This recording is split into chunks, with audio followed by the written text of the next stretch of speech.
What if I told you there were off-roading trails with views like this? And this? And this? Less than 2 hours away from Los Angeles. Okay, so LA County is huge, so your mileage may vary, but seriously, it took me 90 minutes to get here. Hi, I'm Justin from Pale Horse Adventures, and today I'm with my good friend Mike in Red Rock Canyon State Park, just north of California City, right off of Highway 14. Now, I've passed through this area dozens of times on my way to the 395, but I've never actually stopped here. And let me just say, it's definitely worth a visit.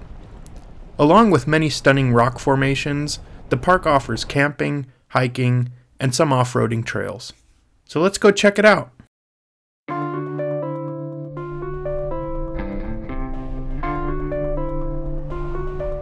Our first trail is aptly named Scenic Canyon, which starts out right off of Highway 14.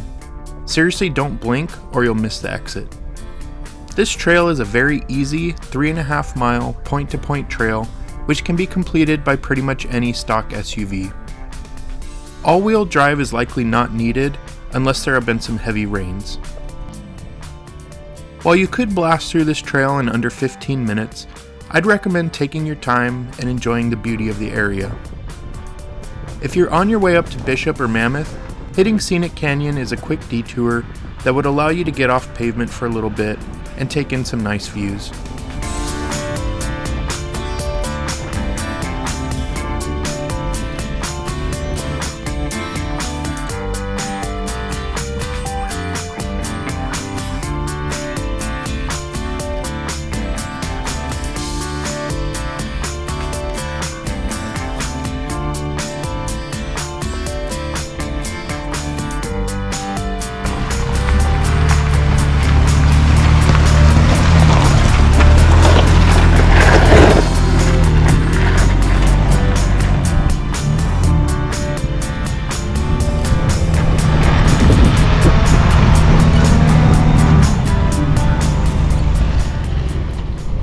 At the end of Scenic Canyon, you have two options: get back on Highway 14 or continue on to the Black Rock Canyon Trail. As we chose the latter, things started to get interesting. Black Rock Canyon starts out with a short stretch of very narrow and rocky shelf road. Don't forget to ask your passenger to flip in your mirror like I did.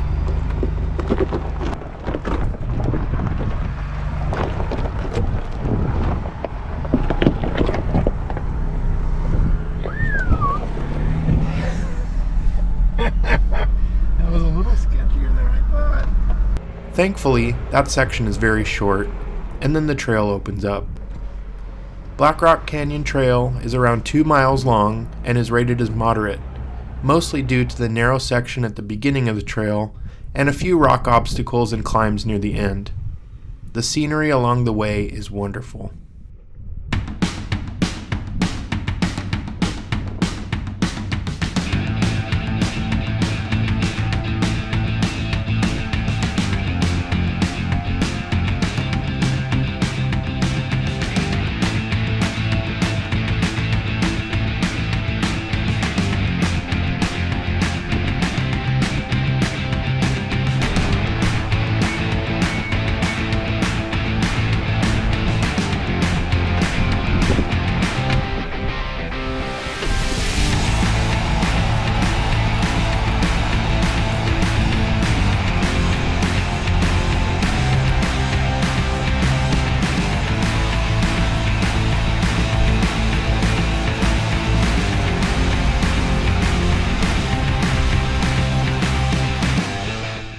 A little over a mile into the trail, we reached Black Rock, the trail's namesake. For a minute there, we thought the trail dead-ended, but then realized that it goes up and over Black Rock. This obstacle starts with a 30-degree climb, followed by a series of sandstone rocks and ledges.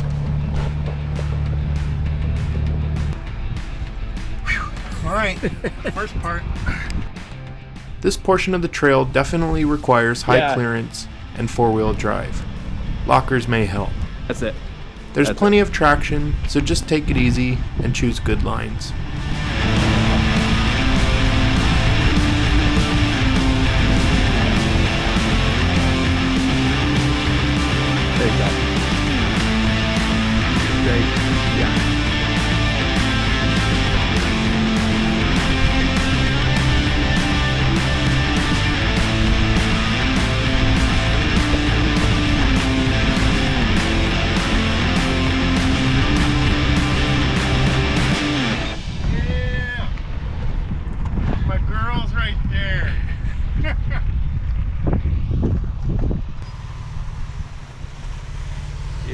buddy? There he is.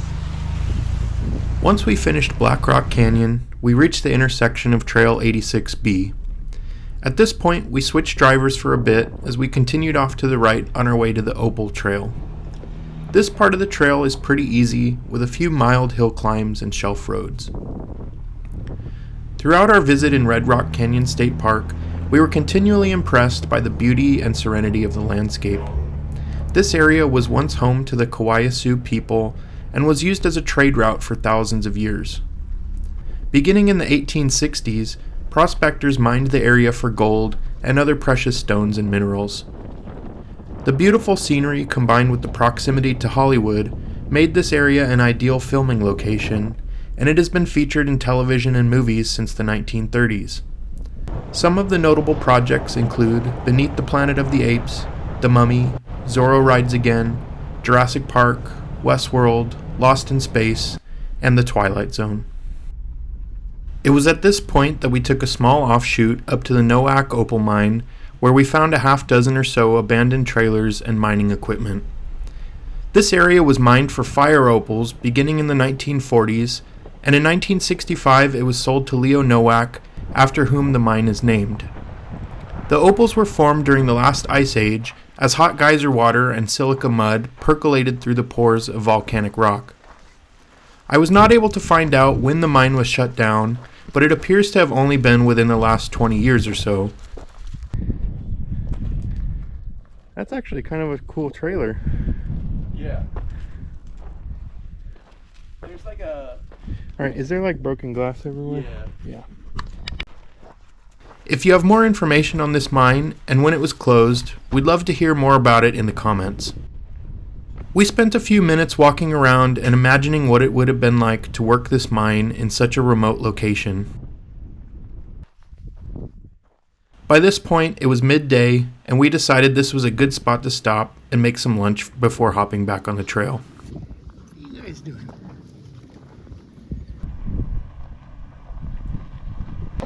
Survived.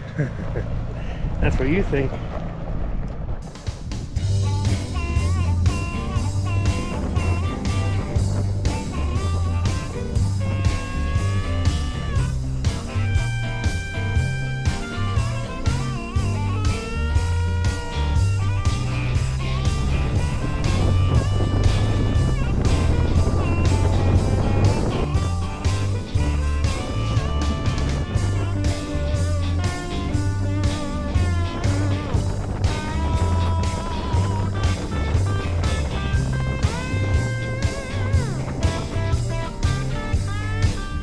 It was only a few miles of easy trail back out to the 14, and we still had plenty of daylight left. So we decided to get back on the highway and head to what has become one of my favorite spots to visit, the Trona Pinnacles, which were only about 45 minutes away.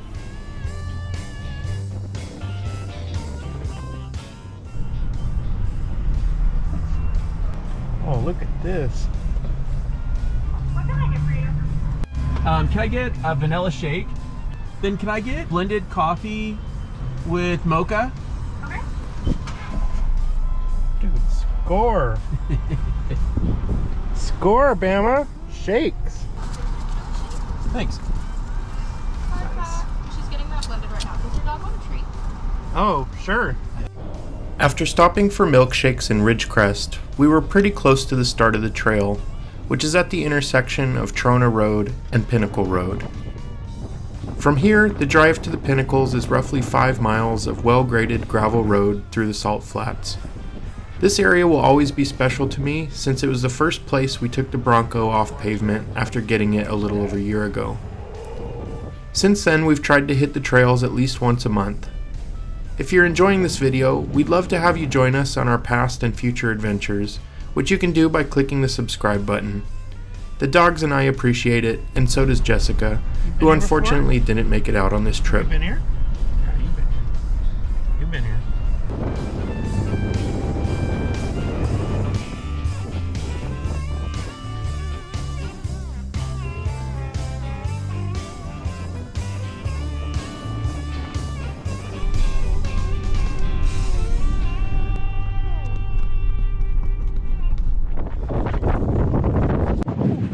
We're out here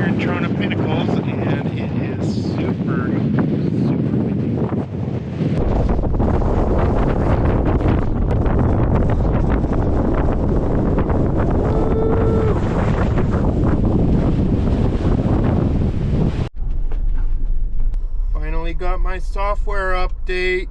Hell yeah.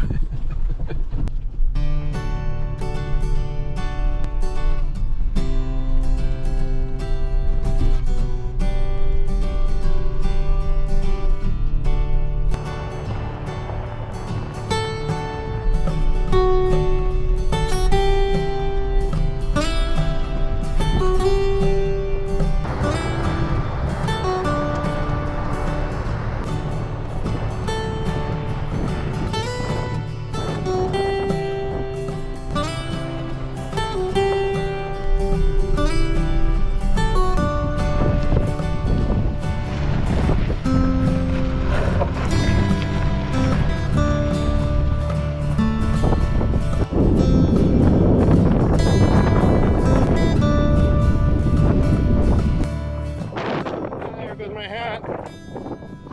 Ooh, it's windy out here. Hey, man. That about wraps up this adventure. If you hung around this long, please consider giving it a thumbs up and subscribe. Thank you so much for watching. We'll see you in the next one.